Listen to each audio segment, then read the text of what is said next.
The young woman stepped down from the stagecoach with her heart trembling as much as her hands. Dust swirled around her boots, the wide horizon stretching farther than her eyes could follow. She had chosen this path out of desperation, answering a letter from a man she did not know, leaving behind the judgmental whispers of her hometown where her quiet voice and timid ways had marked her as unwanted.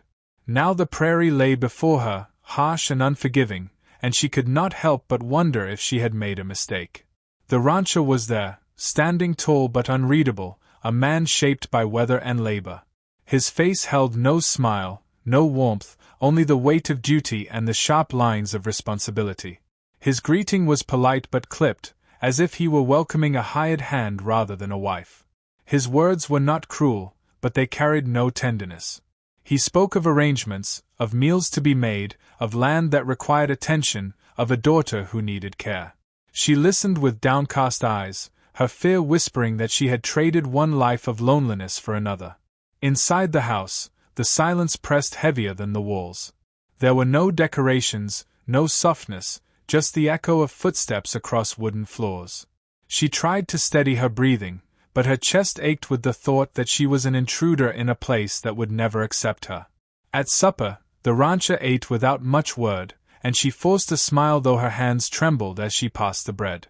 He looked at her only once, briefly, and she lowered her gaze again, ashamed of the heat rising in her cheeks. But it was not his silence that pierced her, it was the wide, watchful eyes of his little girl. The child studied her with a mixture of curiosity and longing, as if testing whether this stranger could be trusted. The bride, feeling fragile as glass, offered a hesitant smile, unsure if it was welcome. The girl tilted her head, then crept closer, her small hand tugging at the hem of the woman's dress. The room seemed to hold its breath as the child whispered, almost shy herself, "Can you be Mama?" The words struck deeper than any stern glance or silent wall. The bride's fear wavered, her throat tightening as her heart leapt painfully against her chest. She had expected coldness, suspicion, perhaps even rejection. But here was a plea so simple, so innocent, that it stripped away every doubt. In that moment, she did not feel like a stranger or a burden. She felt needed. The child's question did not erase her terror, but it planted a seed of belonging that began to grow quietly inside her, a fragile hope that maybe, just maybe, this land and this house could one day be home. She answered not with words, for her voice failed her, but with a trembling hand that reached to gently stroke the girl's hair. The child leaned closer, accepting her touch without hesitation. The rancher looked up then, his face unreadable, but his eyes lingered for a moment longer than before. The bride, still shaking, sat back in silence, yet a new warmth pulsed in her chest. For the first time since she left everything behind, she felt a reason to stay. The mornings began with uncertainty, her hands fumbling over tasks she had only read about in letters or glimpsed in hurried glances. She rose early, determined to prove her worth, but her bread was too hard, her stitching uneven, and her attempts at handling the animals clumsy at best. Each mistake deepened the quiet fear inside her, the worry that she was nothing more than a fragile figure placed in a role too large for her shoulders. The rancher, steady and unyielding, rarely offered correction beyond a nod or a glance. His silence weighed heavier than words, and she wondered if he regretted bringing her here. Yet where his silence left doubt, the child filled the void with laughter and questions. The little girl clung to her skirts, eager for stories at night and comfort in the daylight. She offered her drawings as gifts, crude lines of houses and smiling figures, pressing them into the bride's hands as though they were treasures worth more than gold. In those moments, the shy bride felt a spark of belonging, even as her confidence faltered elsewhere. She was not skilled with bread or beasts, but she could be gentle, she could listen, she could soothe. The nights brought reflection, her body tired but her mind restless. Alone in her small room, she replayed every detail, worrying if she had failed the man who had entrusted her with his home. Her greatest fear was that she was nothing more than a caretaker, a shadow meant to fill an empty space without ever being truly seen. She prayed quietly, not for herself, but for the strength to stay, to matter, to give the child what she needed. The rancher, though quiet, was not blind. He watched his daughter bloom in ways he had not seen since Lust stole her mother from her arms. Her giggles filled the rooms again, her steps light instead of heavy. Though he said nothing, the change softened something long dormant in him. He noticed the way the bride bent low to comfort, the way her patience held steady when the girl cried in the night. And though his lips held back words of praise, his eyes lingered longer than before. The test came when a storm rolled across the plains, furious winds rattling the walls while rain lashed against the windows. The bride held the girl close, humming soft notes to drive away fear. Hours passed, the storm unrelenting, and when the rancher returned from the fields soaked to the bone, he found them together, the child nestled safely in her arms. The sight struck him, leaving a heaviness in his chest he did not speak of, but would not forget. In the days that followed, the bride worked with renewed effort. She burned fewer loaves, stitched with steadier hands, and moved through the house with quiet determination. Failures still came, but each was met with persistence rather than despair. The little girl clapped for her victories, no matter how small, and each clap gave her courage. Slowly, she began to believe that her worth was not measured by perfection but by presence, not by skill but by love.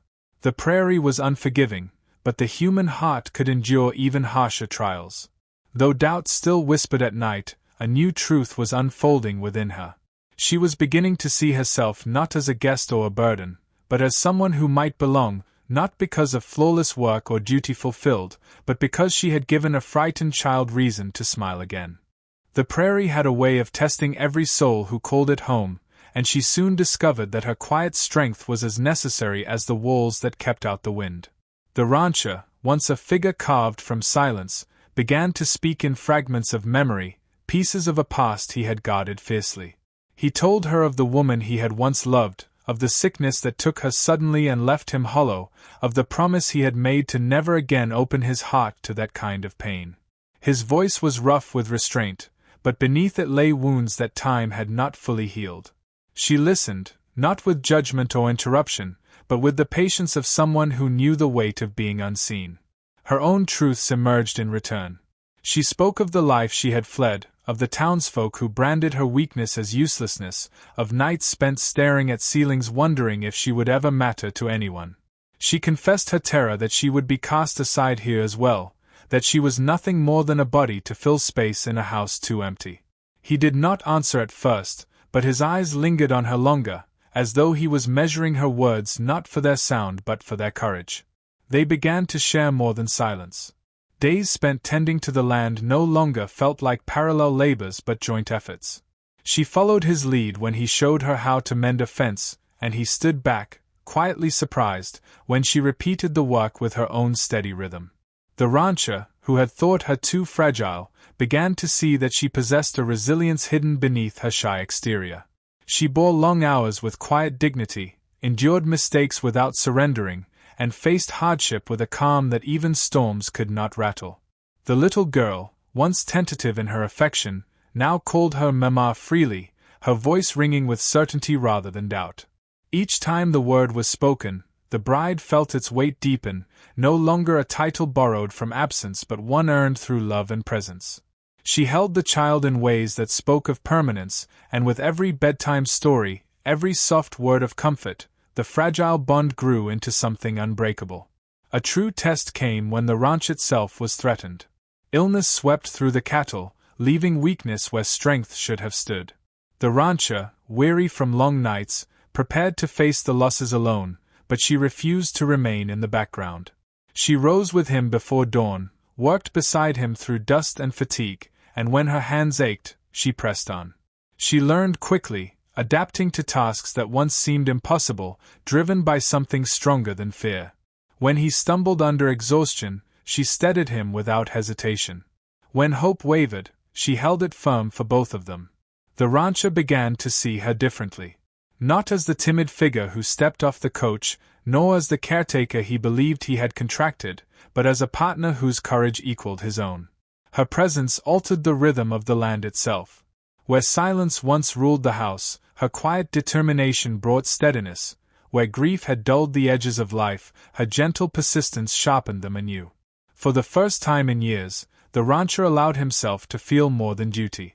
He saw in her a reminder that love was not always thunderous or immediate but could arrive softly, like the dawn across the plains, unnoticed at first but undeniable as it grew.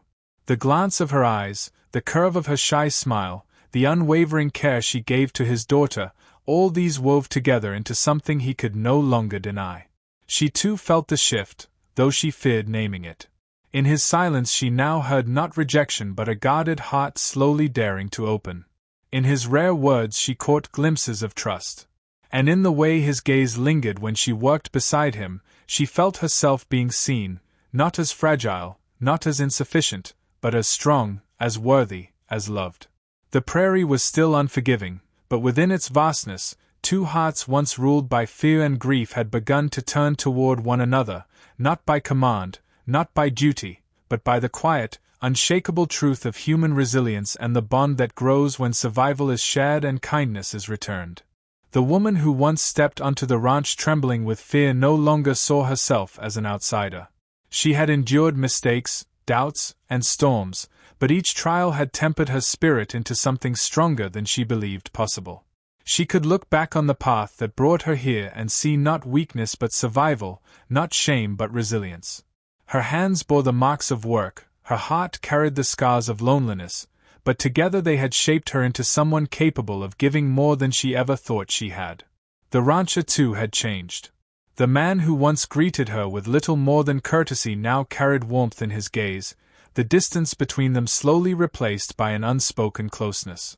He had fought for years to bury his grief, believing it safer to live without love than risk the pain of loss again. But her quiet courage wore down walls he thought unbreakable. He saw how she steadied the home, how she gave his daughter laughter again, how she faced hardship without complaint. He began to realize that what he had thought was an arrangement had become something deeper, something alive. The child's voice sealed what neither adult had yet spoken. She introduced the bride without hesitation as "my mama" when neighbors visited, the words falling with the certainty only a child could carry. There was no doubt in her mind, no hesitation in her claim, and the rancher felt his chest tighten at the truth of it. This woman was no longer just a presence in his house, she was the heart of it. One evening, when the day's work was done and the air carried the soft hush of twilight, the rancher finally spoke the words he had kept guarded. He admitted that he no longer saw her as simply the caretaker he had sought. He confessed that her strength had revived the home, that her love had restored what grief had stolen, that she had become not just necessary but precious. His voice, roughened by years of silence, trembled with honesty as he told her she was more than he had ever dared hope for again. The bride, once paralyzed by fear of rejection, found her own courage rise to meet his. She told him that she had spent her life believing she would never be enough, that her worth was measured only by what others expected. But here, on this unforgiving land, she had discovered a truth stronger than fear. She mattered, not for perfection, not for duty, but for love freely given and love returned. She had become a mother, a partner, and at last, she was seen. The bond that had begun with uncertainty grew into something enduring. They no longer moved through their days as strangers bound by necessity but as family bound by choice. Every shared task, every moment of quiet, every smile from the little girl wove them closer, until love was not a question but a fact. It had not come with sudden fire but with steady warmth, building slowly like the roots of wildflowers pushing through the soil, fragile at first but strong enough to outlast the winds. The bride, the rancher, and the child formed a whole greater than their separate parts. The house once filled with silence now carried laughter, the land once heavy with grief now held promise. The shy woman who had arrived terrified had become the anchor of a family, and the man who thought his heart forever closed had found it open again. The story of their lives was not about perfection but about endurance.